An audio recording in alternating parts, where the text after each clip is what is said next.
Assalamualaikum warahmatullahi wabarakatuh. Alhamdulillahirabbil alamin.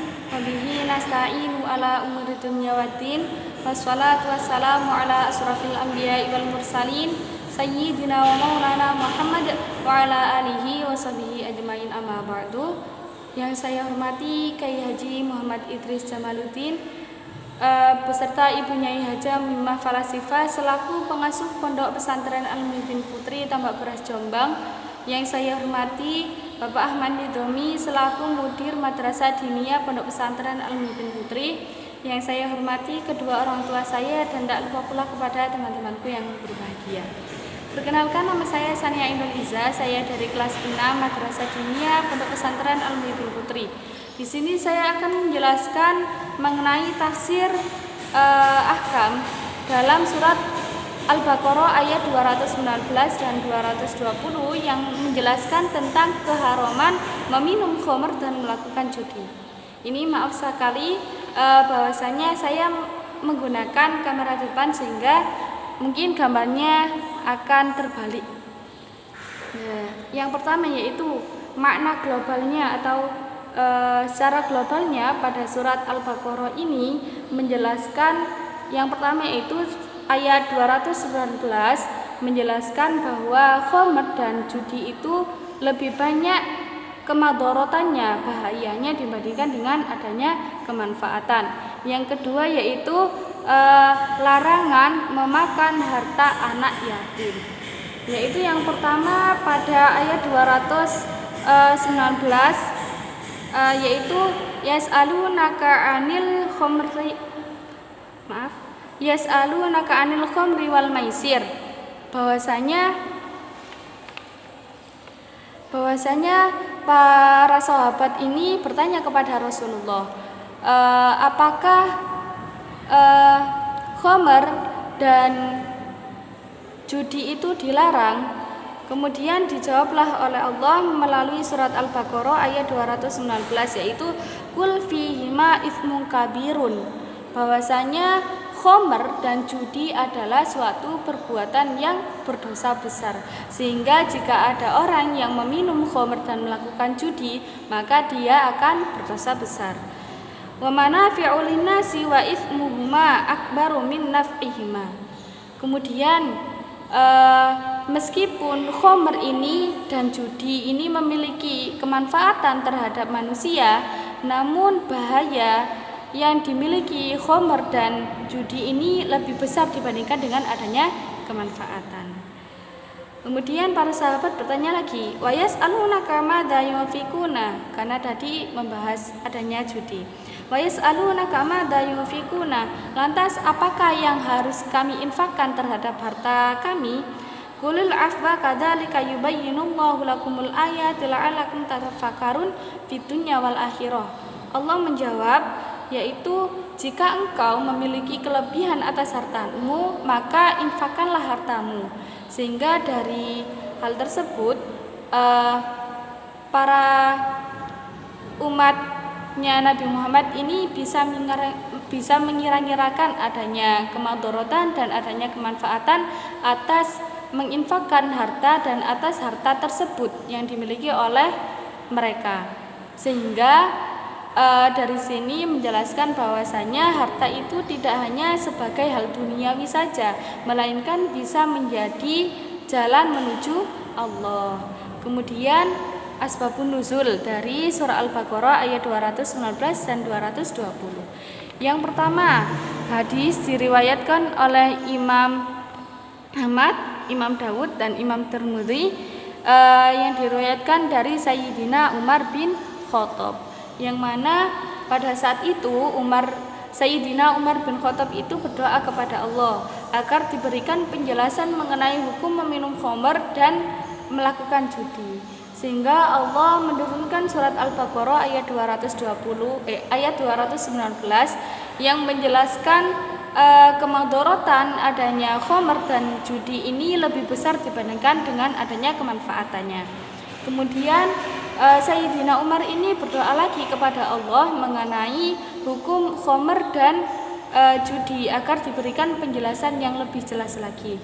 Sehingga Allah menurunkan surat An-Nisa ayat 43, yang mana di surat An-Nisa ayat 43 ini menjelaskan larangan khomer ini hanya ketika dalam keadaan sholat saja, sehingga ketika tidak dalam keadaan sholat meminum khomer itu diperbolehkan. Namun hal tersebut masih menjanggal di hati Sayyidina Umar, sehingga beliau ini berdoa lagi kepada Allah agar diberikan penjelasan yang lebih jelas lagi mengenai larangan atau meminum khomer, hukum meminum khomer dan melakukan judi. Sehingga Allah menurunkan surat Al-Maidah ayat 91, yang mana pada ayat tersebut menjelaskan keharaman secara mutlak terhadap meminum khomer. Kemudian yang kedua, di surat Al-Baqarah ayat 220 yang menjelaskan tentang larangan memakan harta anak yatim.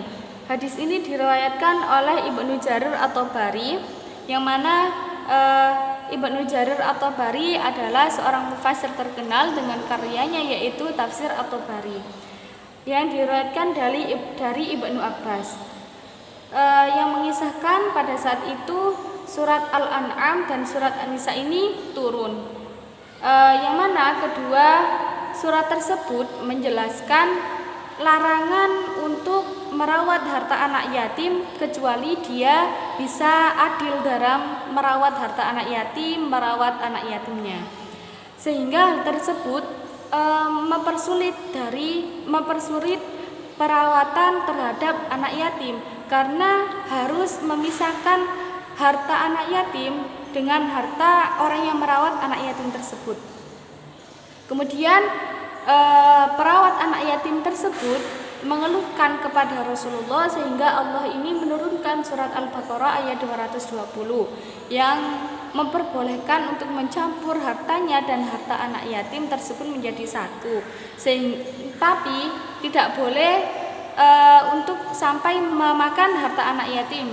Dengan kata lain, dia tidak boleh semena-mena terhadap harta anak yatim, tidak boleh berperilaku yang buruk terhadap anak yatim. Kemudian kandungan hukum adanya surah Al-Baqarah ayat 219 dan 220. Yang pertama yaitu, apakah surat Al-Baqarah ayat 219 ini menjadi landasan hukum keharaman meminum khamr? Hal ini terdapat dua pendapat, yaitu yang pertama pendapatnya sebagian ulama yang menjadi dasar pendapatnya Abu Ya'la, yang mereka menjelaskan bahwasanya ayat ini menjadi dasar keharaman meminum khamr karena pada ayat ini terdapat lafaz itsmun kabirun, yaitu suatu dosa yang besar, sehingga jika meminum khamr adalah suatu dosa yang besar, maka hal tersebut adalah suatu keharaman. Kemudian yang kedua, pendapatnya mayoritas ulama dan Imam Al-Qurtubi yang menjelaskan bahwasanya ayat ini tidak bisa menjadi landasan keharaman meminum khamr karena pada ayat ini hanya menjelaskan mencela khamr dan judi. Karena pada ayat ini hanya menjelaskan bahwasanya khamr ini memiliki madorot-madorot yang lebih besar dibandingkan dengan adanya kemanfaatan. Kemudian yang kedua, apakah khamr itu dan apakah yang memabukkan itu juga dinamakan khamr? Ini juga terdapat dua pendapat. Yang pertama, pendapatnya ulama Kufah dan Abu Hanifah yang menjelaskan bahwasanya khamr ini adalah hanya perasan anggur saja. Selain itu dinamakan nabid. Dan juga hadis dari Sa'id Al-Khudri yang mana ada sahabat yang bernama Niswan ditanyai oleh Rasulullah, apakah engkau masih meminum khamr? Dia menjawab tidak. Namun dia menjawab lagi, saya hanya meminum 2 campuran. Namun Rasulullah mengingkari 2 campuran tersebut. Dengan hal tersebut berarti antara khamr dan 2 campuran adalah suatu hal yang berbeda, namun sama-sama dilarang oleh Rasulullah. Kemudian pendapatnya mayoritas ulama. Yang kedua adalah pendapatnya mayoritas ulama. para ulama itu mendefinisikan bahwasanya semua minuman yang memabukkan adalah khomer, karena sesuai pada lafadz yaitu kullu muskirin khomrun wa kullu muskirin haramun, yang berarti sesuatu yang memabukkan adalah khomer, dan jika itu memabukkan maka adalah haram. Tarjihnya atau pendapat yang diunggulkan adalah pendapatnya mayoritas ulama, yang mana juga didukung dengan adanya hadis riwayat Anas.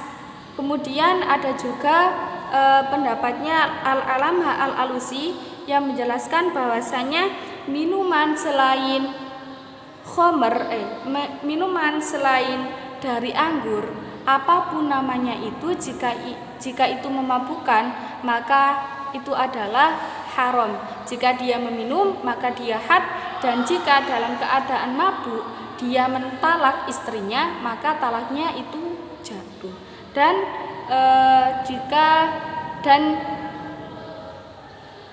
hal tersebut adalah termasuk najis mughalladah. Kemudian yang ketiga yaitu apakah jenis-jenis judi yang diharamkan? Ini banyak sekali pendapatnya. Yang pertama yaitu pengarang kitab Al-Kasyaf, bahwasanya beliau menjelaskan bahwa dadu, seperti dadu, catur adalah bentuk judi yang diharamkan. Kemudian menurut Sayyidina Ali juga menuturkan bahwa dadu dan catur adalah suatu perbuatan judi.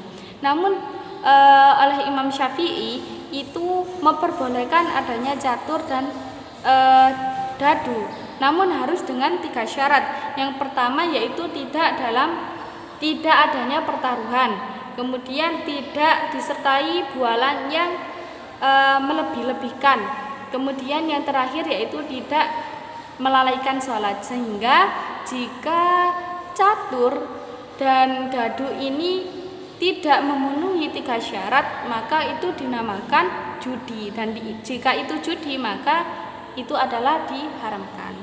Kemudian yang terakhir yaitu adanya hikmah tasyri', yang mana menjelaskan dari ayat ini, surah Al-Baqarah ayat 219 dan 220 ini menjelaskan bahwasanya khomer dan judi ini dibandingkan dengan adanya kemanfaatan itu lebih besar kemadorotannya dibandingkan dengan adanya kemanfaatan khomer itu sendiri, yaitu bahaya khomer seperti adanya mengganggu kesehatan, menjadikan dia gila bisa saja karena hilang ingatan, kemudian menjadikan perseteruan antara satu kaum dengan satu kaum lainnya, kemudian perpecahan rumah tangga. Hal tersebut adalah bahaya-bahaya yang dihasilkan dari adanya khomer dan judi. Kemudian untuk keharaman khomer sendiri itu terdapat di surat Al-Maidah ayat 91. Sekian dari presentasi saya, mungkin ada kata-kata yang tidak berkenan, mohon maaf, semoga bermanfaat. Wassalamualaikum warahmatullahi wabarakatuh.